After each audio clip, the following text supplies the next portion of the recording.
আচ্ছা মামা, আমি একটা জিনিস বুঝতেছি না, আমরা কি ধনী না গরিব? মামা ওরা ডিপেন্ড করে আমার কোশ্চেনের উপরে। কোশ্চেনের উপরে মানে? মানে হইলো আমি তোর কিছু প্রশ্ন করুম, তো প্রশ্নের উত্তরটা দিবি। উত্তর যদি সঠিক হয় তাহলে বুঝতে পারবি যে তুই ধনী না গরিব। ঠিক আছে? ঠিক আছে, কর তাহলে।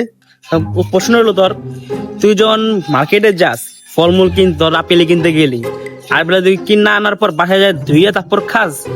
ওর বেটা, তো টাইম আছে। হোকার ভিতরে মনে কর দুটা ডলা দিই, তারপর খায়াল। ও আচ্ছা। আর এমনি যখন টয়লেটে যাস, টয়লেটে কেমনে যাস? মানে ভিতরে যে জুতাটা থাকে জুতা পরে যাস নাকি অন্যভাবে যাস? দোপ বেটা, তো সময় আছে। রেগুলার যেটা পড়ি ওটা পরে ঢুকে যায়, আবার মাঝে মধ্যে খালি পায়ে ঢুকে যায়। আচ্ছা মামা, আর টয়লেট শেষ হওয়ার পর বাইরের সময় তুই টিস্যু ব্যবহার করস না সাবান ব্যবহার করস? আরে বেটা, তো টাইম আছে নি, কোথায় একটু পানিটা লাগে, হোকার ভিতরে দুটো ডলা দিয়ে যাই। ও, তো তোমার তো মানে গরিবই না বেটা, তাহলে কি মামা? ফকিন্নি।